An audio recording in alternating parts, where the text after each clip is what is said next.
So, sacking the coach is the outcry of the Jamaican supporters. Yeah, calm down. I beg you to calm down. I beg you to calm down. Don't get too over emotional. Leave that to me. You know, if you get riled up easily. Leave that. But nonetheless, that is a big cry from the Jamaican supporters. Sack them coach now. Sack him now. I see a lot of persons really frustrated with the performances and how the team is playing, the negative way the team is playing. But I think that's just a push a little bit too early. Anyways, welcome back people to MG Sports TV. Thank you very much people for joining. Massive respect. Really appreciate the support all the time. The liking, the sharing, the subscribing. Thoroughly appreciate it people. But don't know, say the work continues. We have to keep on doing the job. We have to keep on putting information out there, and let's see what you guys thought. Now, this topic is a really interesting one. I want you guys to go in the comment section. You know, say we not really start discussing on it. The question is, do you believe that Hallgrimsson should be sacked right now?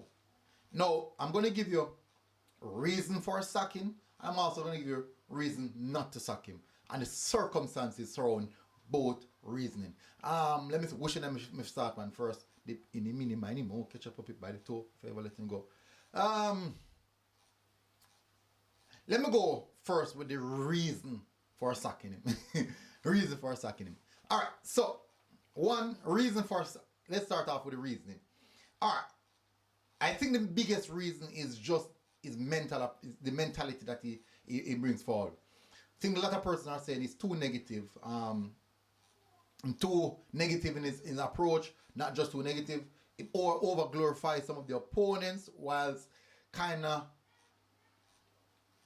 just simplify us, like the Copa America. Most of the interview them went do keep on talk about how good the opponents are, you know the coach is well, this and that are rated T, or well they can, and it's going to be a tough game for us, and we might have to be doing a lot of defending. And then now speak about Jamaica, the Reggae Boyz team. It's more so.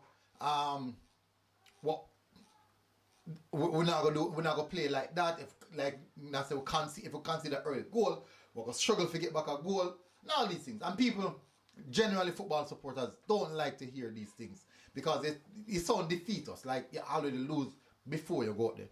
And Jamaican supporters don't like that. They really don't like that. And I understand the reason for that. They also believe that just the losing the results, I understand the defeat and how the nature of how we lose these games, going out there so negative, and then we lose, you're going out there defensive, and then you still lose.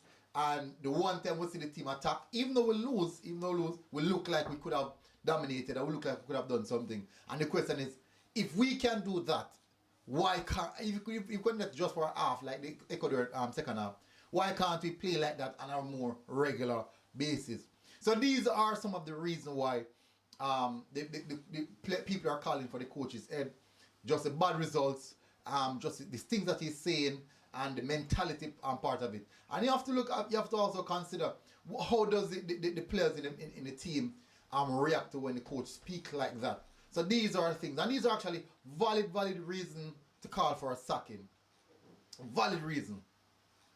But is it actually reason, or should I say, factual reasons to sack a coach? No, most times when a coach gets sacked, possibly 90% of the time when a coach gets sacked is when they lose the dressing room. And at this moment, there's no evidence of that, because we're not hearing no leakage from the dressing room, we're not seeing no quarrel, we're not seeing that. So most of the time, so this is the other part right now. Reason to not sack it. Most of the time when you see a coach get sacked, as we say, they lose the dressing room. And if you can ask the question, the players them look like they not play for the coach? No, I think the players them go there. Even though the tactics look negative, even though he must say some negative stuff, I think the players them still going out there and putting their best foot forward, despite all that. Now, as I said, it don't look like him lose the dressing room. He look quite comfortable where the dressing room is concerned. So, which means that he's in a comfortable position. Now, I do believe that if you look at the performances, even though People might, there's whole of factors or context toward surrounding each performance. If you look at the opponents that we're playing, we can categorically say that how we are playing significantly better than what we are used to. The result might, I think the result might cover some of that and make it look like say we don't really play good. But if you look at the performances itself, take away the result, we are playing significantly better. And when we turn up versus a South American team like Ecuador and put in a 45 minutes like that, you make you ask yourself the question, something is happening. Not only that, we have seen these performances versus the USA in the Nations League, also winning the third place trophy in the Nations League, and that trophy still, but third place medal. But these are all the positives you can look and say something is happening. Despite we're in the Copa America right now, not doing much, you can say these are positives. No, what you can also look at is the performances have significantly improved. We're playing better versus South American teams. We're playing better versus the top teams. We're putting a better showing versus the top teams. Not only that, we can also look at the fact that the local camps that is keeping just to prepare the local players as well and get this. So in the event something like what happened, we see recently where many of the players are played in the European leagues, the European leagues aren't available, and you can pick and choose from players that you'd have worked with in those local camps. So these are all positives. These are all positives that you can say, you know what, something is happening. The groundwork is being put in place by the coach. I can look on it. Now, another key factor here is in regards to how the team is playing. Now, we are now a strong. We normally concede quite a lot of goals when we play against big opponents. Quite a lot of goals. And even the Ecuador game, first goal, very unfortunate. Even when we concede versus USA in a Nations League, just own goal. Very, very unfortunate. So I do believe that we need a little bit of luck. And probably coach will have the little luck there, but it's coming. You have to work for your luck, they say. But defensively structured, we are very, very rigid defensively. And at international level, you have to be rigid defensively, but a bit more flexible going forward. Now that you would have put in the rigidness defensively, it would be good to see him adding a little bit more in the attacking flair. Something in the attacking third, what can make a win the games. Because there's a goal win games, defense win the tournaments. So we have the defense part now. So the coach that put that in place. So it'll be interesting to see. Now, with his recruitment structure that is going for enough quality players, I do believe that over time, the squad will significantly improve. So with that defensive structure, when it's improve on the attacking players, improve on the quality players that have the pitch, naturally, just by the order of nature, the team will get better. So the performances will improve.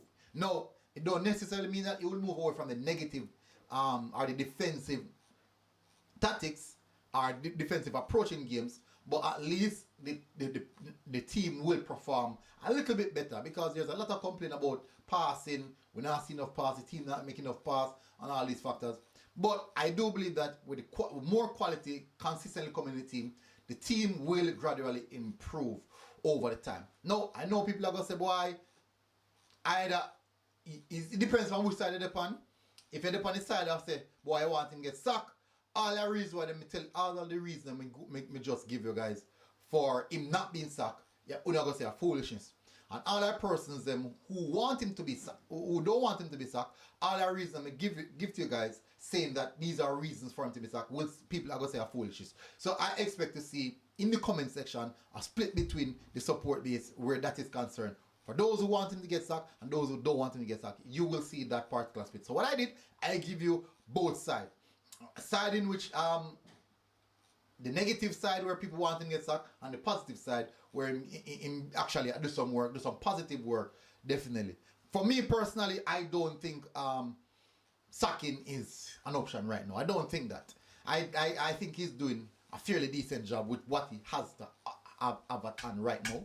And I think based off that, I would have given him a more opportunity. No, I do think though, if you sack him right now, there is two windows where any coach who are coming have to prepare the team for the World Cup. Like we have the September window and next year, the early part of next year window to prepare the team for what's coming. So that's on the aspect of if you do sack him. But if you don't, he still has more time to really recruit, bring in some more recruits, some more proper players, and also fine-tune his system, incorporate a little bit more attacking night. Yeah.